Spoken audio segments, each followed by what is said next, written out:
Hoje a gente vai mergulhar num assunto sério, mas fascinante. Como a genética de ponta está ajudando a responder uma das perguntas mais difíceis para quem tem um pet. Sabe aquela dúvida que aperta o coração? Um linfonodo inchado é só uma infecção ou pode ser algo mais grave, como um câncer? Imagina a cena. É uma pergunta que, nossa, dá um frio na espinha de qualquer tutor. Um sintoma que parece simples, mas que pode ser o primeiro sinal de uma coisa muito mais séria. E conseguir uma resposta clara, definitiva e rápida, bom, isso é absolutamente crucial.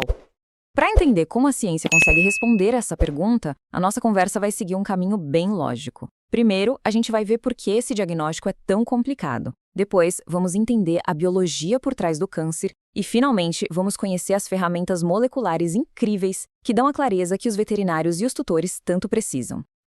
Ok, vamos lá. Cânceres do sangue, como o linfoma e leucemia, eles podem ser bem traiçoeiros na hora do diagnóstico. Muitas vezes, as células do câncer se parecem demais com as células normais que estão só reagindo a uma infecção comum. Então, os métodos mais tradicionais, como só olhar no microscópio, nem sempre dão aquela resposta preto no branco, sabe? E no fim das contas, é para isso que toda essa ciência existe. O grande objetivo é pegar dados super complexos e transformar em informação clara e em informação útil, para que os tutores possam tomar as melhores decisões possíveis para os seus companheiros. Para entender como os testes funcionam, primeiro a gente precisa entender o inimigo. E a chave de tudo está na diferença fundamental entre uma resposta do sistema imune que é normal, super diversa, e uma resposta de câncer que é perigosamente uniforme. Os personagens principais da nossa história aqui são os linfócitos. Pensa neles como os soldados de elite do corpo. Cada um deles é treinado para reconhecer e lutar contra um inimigo muito específico. E aqui está o pulo do gato. Um sistema imunológico saudável, ele é policlonal. Pensa num festival de música, sabe? Cheio de gente diferente, cada um com seu estilo, prontos para qualquer coisa. Já o câncer, ele é monoclonal. É como se uma única célula rebelde começasse a se copiar sem parar, criando um exército de clones idênticos que toma conta de tudo. Mas como é que o corpo cria essa diversidade toda, esse festival? Através de um processo simplesmente genial chamado recombinação VDJ. Pensa nela como uma máquina caça-níqueis genética. O corpo fica embaralhando o DNA para criar um exército de linfócitos, e cada um deles sai com uma arma única, específica para um inimigo. É incrível! Beleza, então como é que a gente faz para saber se o que está acontecendo é o festival ou o exército de clones? A primeira ferramenta poderosa que a gente tem é o teste PAR. Pensa nele como se fosse uma forma de tirar uma impressão digital do DNA de toda a população de linfócitos para ver se eles são todos diferentes ou todos iguaizinhos. O processo é bem direto. Primeiro, claro, o DNA é extraído da amostra do paciente. Depois, a gente usa uma técnica super comum hoje em dia, o PCR, para fazer milhões de cópias daquela região do gene que a tal máquina caça-níqueis montou. E por último, a gente organiza todas essas cópias por tamanho. E aqui está o resultado. É visualmente muito claro. Do lado esquerdo, a resposta saudável. Como os linfócitos são todos diferentes, os pedacinhos de DNA deles têm tamanhos variados, o que cria essa curva larga, parecendo uma cordilheira. Agora, olha para a direita. Esse é o sinal do câncer. Como todas as células são clones, elas produzem um único pico, bem nítido e alto. A diferença é gritante, não tem como confundir.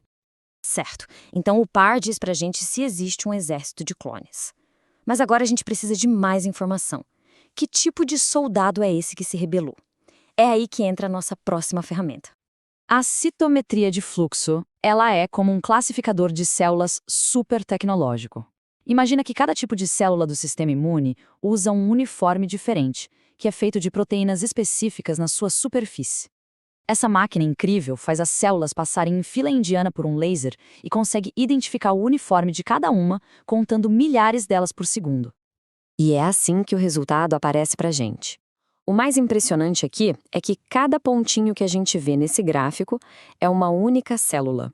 A máquina consegue agrupar essas células por características parecidas, separando de forma muito clara, por exemplo, os linfócitos de outras células. É uma maneira poderosa de ver a composição exata daquela amostra. E é aqui que essa tecnologia se torna absolutamente vital. Olha só, temos dois tipos de linfoma que, no microscópio, são quase idênticos, mas a citometria de fluxo, lendo os uniformes das células, revela uma diferença crucial. Um deles tem um prognóstico muito, muito mais grave. Essa informação muda completamente o planejamento do tratamento e as chances de sucesso. Mas dá para ir ainda mais fundo. Além de saber se é um exército de clones e qual o uniforme dele, a gente pode procurar por falhas bem específicas no código genético. Mutações que a gente já sabe que causam câncer ou o tornam mais agressivo. Um ótimo exemplo é a mutação no gene CKIT, que aparece em alguns tumores de pele em cães. Se essa mutação específica é encontrada no tumor, isso é um sinal de alerta de que aquele câncer provavelmente vai ser mais agressivo. Saber disso logo de cara permite que o veterinário já comece com um tratamento mais intenso, em vez de adotar uma abordagem de esperar para ver. Então, o que acontece quando a gente junta todas essas peças do quebra-cabeça? Bom, a gente sai do campo da suspeita e entra no campo de um diagnóstico detalhado, preciso, todo construído em cima de evidências moleculares sólidas. Esse resumo aqui é perfeito. O teste Parry responde à primeira grande pergunta: a população de células é cancerosa? A citometria de fluxo vem em seguida e pergunta: ok, e qual é o tipo específico de célula? E o teste de mutação vai ainda mais fundo. Esse câncer tem alguma falha conhecida que o torna mais perigoso? Juntas, essas ferramentas contam a história completa. No final das contas, o ponto crucial é este. A combinação dessas ferramentas moleculares transformam a incerteza em certeza. Elas dão as provas concretas que o veterinário precisa para confirmar ou descartar um diagnóstico, oferecendo uma clareza que antigamente era simplesmente impossível de se ter.